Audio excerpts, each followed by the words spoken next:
Silicone leg mold. Now this video is a longer version of a video I posted last month explaining how I did the keys for that dividing wall on the mother mold, but in this tutorial I'm going to go into more depth and explain the entire process for making a silicone mold of a life cast leg with a resin mother mold. Now, real important with this process, we want to make sure we start by understanding what we'll be casting into this mold. Now, into this mold, we'll be casting soft SkinFlex 5 polyurethane. And SkinFlex 5 is not compatible with tin cure silicone, so it's real important that we engineer this mold out of platinum silicone so it will be compatible with our polyurethane skin material. Now, on the end screen, I will link to the casting video, so be sure to check that out. But now let's go back to the pattern. Now the original pattern for this is TC808 resin. That is a polyurethane resin system backed up with TC300 rigid foam. And I brushed in the 808 resin into a silicone life cast mold and then backed it up with the TC300 foam. And TC300 is available in several densities. For this leg, I used it in the 6-pound density. And of course, a resin pattern like this is nice and tough and impact resistant, so it's easy to clean it up with woodworking tools. And of course, I can use some Crotolina to fill in any air bubbles or correct any defects down there around the base of the leg. And now we're ready to release our mold board and get our part ready for the mold making process. Now again, I can't stress enough, having a plan of attack for how you're going to make your mold and making sure that everything is compatible with your casting material is uber important. And we also need to consider the way that we'll be casting into the finished silicone mold. Now for this leg, we're going to make this as a brush-on mold with a resin shell. And I'm going to build up silicone in multiple layers to about 3/8 of an inch on average all over that leg form. And once I've completed that brush-on mold, I'll be making a 2-piece resin mother mold with BR75D, and that of course will be a 2-piece shell that will part along the length of the leg. And then I'm going to create some little hemisphere keys to divide that shell up. And one of the most important things is we want to consider how we'll be casting into this. As I'm applying the resin mother mold, I'm going to embed 4 wooden legs, so when the mold is flipped over, it allows for it to sit upright on the workbench and it's stable for the casting process. Now, first step is we want to release our resin leg, and we're going to release that with Zip 301 mold release. Now, remember, I already released the board with some Vaseline, but just remember, anytime you're using Vaseline or petroleum jelly, that you use a fragrance-free petroleum jelly, and that doesn't have anything in it that can contaminate your platinum silicone. Now, this is where things are going to get a little different than a regular mold I might do on something like this. I'm doing 2 layers of 5110F soft 5A platinum silicone, and then I'm going to back that up with the firmer silicone. Now, the reason for this is that softer silicone on the inside of the mold will help it hold powder pigments and things like that in place. And I might be doing some things with that on a future tutorial, so more about that in a future video. Now, TC5110F has a 7 to 8 minute working time and about a 1-hour demold at room temperature. Now, when we're making a brush-on mold like this, we don't need it to set up completely. We just need it to set up enough that when we apply more silicone, it won't disturb that first layer. And the way to test for that is use your fingernail and tap that silicone around the flange and check it. And when you can tap that and it doesn't come off on your fingernail, it can be a little tacky, but as long as it doesn't come off on your fingernail, you're ready to proceed with the next layer. And the reason I use my fingernail for that and not the pads of my fingers is I don't want to transfer any oils to the silicone that could cause it to not stick to itself. Now, the second layer of 5110F is done exactly the same as the first, and the reason I'm doing those 2 really runny print coats is to make sure that it gets in all that detail really well, and I don't wind up with any air entrapment or any trapped air bubbles on the surface of my part. And once that has started to gel, I do my little finger test again, and I'm ready to move on to the next layer. Now, I didn't show the little finger test again because you get the idea, but basically that's how I'm testing it between every layer of silicone. Now I'm going to switch over to the 5130F, and this has been thickened with SC5001. That is the liquid thixotropic additive that you can add to both the 5110F and the 5130F in order to convert that to a brushable gel. Now the 5130F, that is a 25 Shore A platinum silicone, so it's a little bit firmer, but again, I wanted the inside to be a little bit softer than the outside. And I'll get into more of the reasoning for that in a future video, but that way the print coat is a soft silicone and the outside of the mold is a little bit firmer, so it holds its shape better. If I did the whole mold in 5110F, it would be too soft. So that's why I am doing this with a soft inside of the mold and firmer outside of the mold. Now here I'm building up a thickened layer again with the SC5001 thickening agent, and this time I added more of the SC5001 thickening agent to make it an even thicker paste. And you can go to the data sheet. I'll link all of the products I used in the video description, but go to the data sheet and you can see exactly the percentages that are recommended for adding that thixotropic additive to any of those silicone systems. But that is a great way to convert any of these one-to-one pourable silicones to a brushable paste that can be applied like this, especially to vertical surfaces, but anytime you're making a brush-on mold like this. Otherwise, you just wind up painting a lot of really runny silicone and winding up with a lot of very expensive puddles. Now with this batch, I'm coating the entire leg, but I'm also using some of that thickened silicone to fill those undercuts, especially fill in the spaces between the toes and fill up those areas around the base of the leg and just thicken everything up. And of course, you can use a trowel at this point to smooth that out. So that's one of the important things too. With a good brush-on mold, you want to get that outside surface as smooth as possible so everything registers nicely in that resin shell later on. Because if you wind up with a lot of irregular surfaces, those can shift a little bit and wind up causing distortions inside your mold. Now this is another thickened layer, and again I've mixed up a slightly bigger batch, and I'm just filling in the undercuts and simplifying the form of the leg. You see how it's starting to look less and less like a detailed leg and more like almost like a stylized form of a leg. And that's exactly what we want. We want to smooth everything out and have a really nice clean surface on our silicone, really nice and smooth so that there's no irregular places that can snag on that mother mold and cause that to create distortions when we go to cast. Now for the keys I'm going to embed around that flange. I'm going to pour those up in an ice tray mold. I found this little ice tray mold at a hobby store for these long kind of rectangular shaped ice cubes, and it's perfect for making these keys like this. And of course I released that silicone mold, that little ice tray mold, using more of the Zip 301 mold release. Now this is my last coat of silicone, and I've thickened this with the SC5001, but not as much as I did those previous layers because I want this to flow a little bit and smooth everything out. And then I'm going to follow that up while it's still wet. And of course, this is all done within that 7 to 8 minute working time. I'm going to embed those little key shapes that I pulled out of that ice tray mold.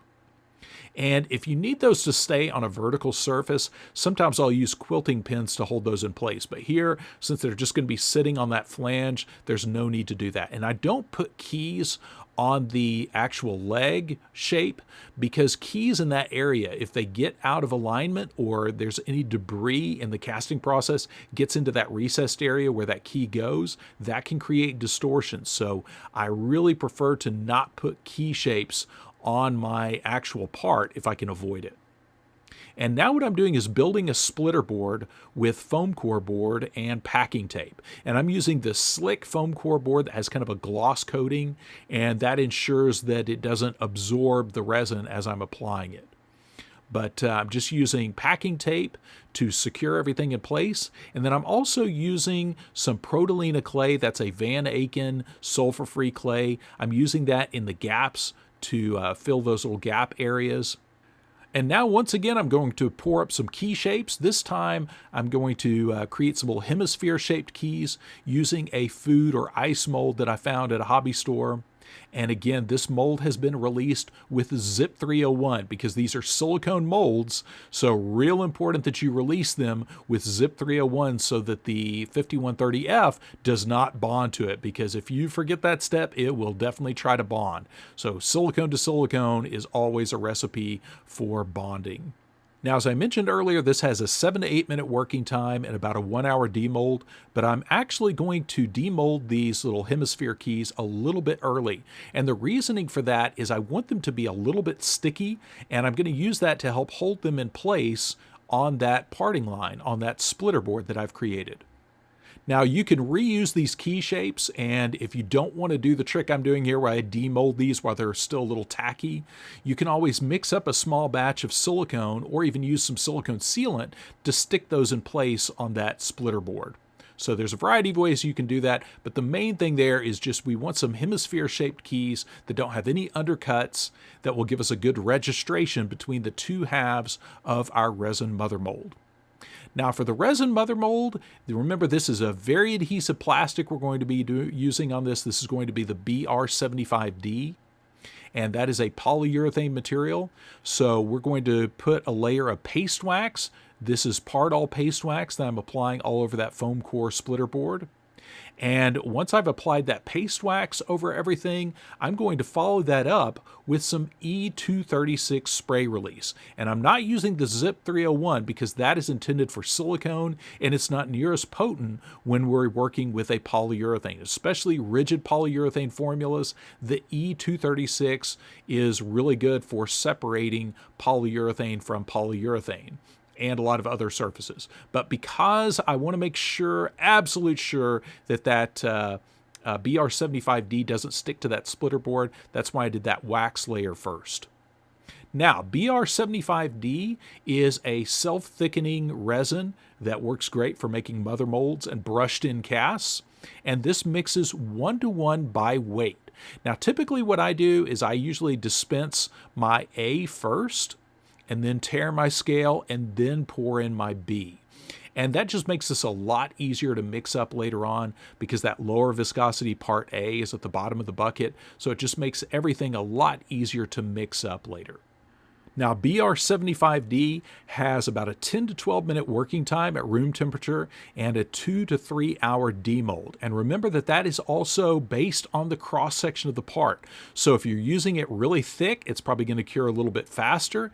If you're applying it fairly thin, it will cure slower. So you want to be aware of that. If you're making really thin mother molds, you probably want to give it maybe 4 or 5 hours before demolding. If I'm doing really thin parts with this, sometimes I'll let them sit overnight, but this is a really strong polyurethane resin for mother molds. Now you see that consistency there. It does have a little bit of a drip to it, and that's perfect for getting it on these keys and making sure I have a bubble-free surface. So that first layer, I want that to be, again, a little bit runnier so I can guide that resin around those key shapes and get it into all of the detail, especially around those keys that I put on the flange. And once I've applied that, again, just like when I'm making the brush on mold, I don't have to wait the full demold time to put on the next layer. I only have to wait about 30 minutes to 45 minutes or so, and then I'm ready to apply the next layer. Now, the next layer, I'm actually going to do a couple more layers using it thickened with Fiber Thick. So this is after I've already mixed up the parts A and B. And now I'm adding Fiber Thick. And Fiber Thick is a fiber thickener. It's an inert thickener, and you can add it a handful at a time until you get it to the thickness that you want. And it's inert, it doesn't change the chemistry any, so you can keep adding it till it's as thick as you want it to be. And typically, when I'm doing these mother molds like this, especially on a vertical surface, I like it to be a fairly thick consistency. In fact, sometimes almost like a trowelable consistency to really stay up on the walls of a mold. And you can use the side of the bucket to kind of test that and see how that's going to behave on a vertical surface. And then if you need to add more thickener, you can do so. But just remember, we have a 10 to 12 minute working time at room temperature and a 2 to 3 hour demold, all at 75 degrees. So now I'm applying that next layer, brushing that on, but you can see the difference there. That's staying put a lot more. It's going to sag just a little bit, but not near as much as that first layer. So we can apply it a lot thicker. And really, 2 layers of this, you can make a really strong mother mold that's under 1/4 of an inch thick. It is a really strong plastic. So just be aware of that. First couple of times I used this, I made my mother molds way thicker than they needed to be. Now it's also at this step when we're applying our resin shell that we can embed those little 1x1s that we can use as little legs for later on in the casting process. Now this is about 3 hours or so after I applied the last layer of BR75D. And you see I can now go back and clean up that shell a little bit. The plastic's still a little green, so I can use a razor knife to clean off any excess resin. And once I've pulled off that splitter board, I'm going to wax that surface with the Pardal paste wax and then follow that up with more of that E236 spray release. And really helps to use both the wax and the spray release to really ensure that you get a good clean release between both halves of that mother mold. Now, another little step that can really help you separate your mother mold later on is to build some pry points. And I'm doing this using some Protolina clay. Of course, this is all sulfur-free clay. Not that it matters as much at the mother mold stage, but always a good idea to keep sulfur-free clay in your shop. But these pry points, these are just little snakes of clay that I've rolled up and bent over the top of the mother mold. So when I brush on the second half, it'll leave little gaps up there at the top that I can use a straight slot screwdriver or a thin pry bar to help open up the mold. So those pry points later on, those are real important, especially with multi-piece resin mother molds. Now, once I've applied my last layer of BR75D, I'm going to let this sit for about 4 hours and cure completely. Then I'm going to come back with a razor knife and expose those pry points, those little knobs sticking up there at the top, and use that razor knife also to clean up any little drips of resin that might have overlapped between the 2 halves of the mold. Real important to keep that clean so everything separates nicely. And before I pry this apart, I'm going to drill some holes for hardware so I can bolt this mother mold together later on. So I'm just drilling out some holes along that flange. And I don't need to put the hardware in yet. I just need those holes so everything aligns properly. And now I'm ready to pry apart my mold and peel off my silicone. And this is where those little legs come in handy also as handles to help you pry apart the 2 halves of the mold.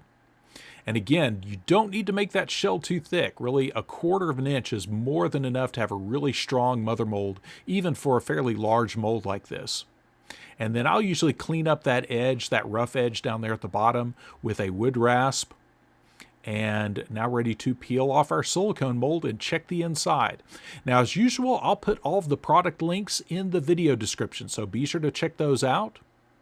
And of course, on the end screen, I'll be linking to some of the previous tutorials and of course the casting tutorial to show you how I cast up that lipedema leg using that SkinFlex 5 and flexible foam. Now there's that one little area at the angle where the silicone went underneath, so I'm just cutting that with a razor knife. And now I'm ready to peel off the mold. And now that pattern, some of that clay came off in the demolding process, but that pattern can be archived and used again if necessary. But there is my silicone mold, a nice bubble-free mold. And now we're ready to assemble the mold and get it ready for casting. So now that we've put the 2 halves of the mother mold on, now this is where I can put my hardware in, hold everything in place. I got some wing nuts there to hold that on. And now my silicone mold is ready for casting. So as I mentioned earlier, be sure to check out the end screen for the casting video. And of course, the resin as well as the silicone that I used for this process all came from bjbmaterials.com. And of course, all of the supplies will be linked in the video description. Now, in accordance with the prophecy, be sure to like and subscribe if you haven't already. But at this point, how have you not subscribed to this channel? If you watched all the way to the end of this video, you should definitely be subscribed by now. But again, big thanks for watching the video and big thanks for supporting the channel.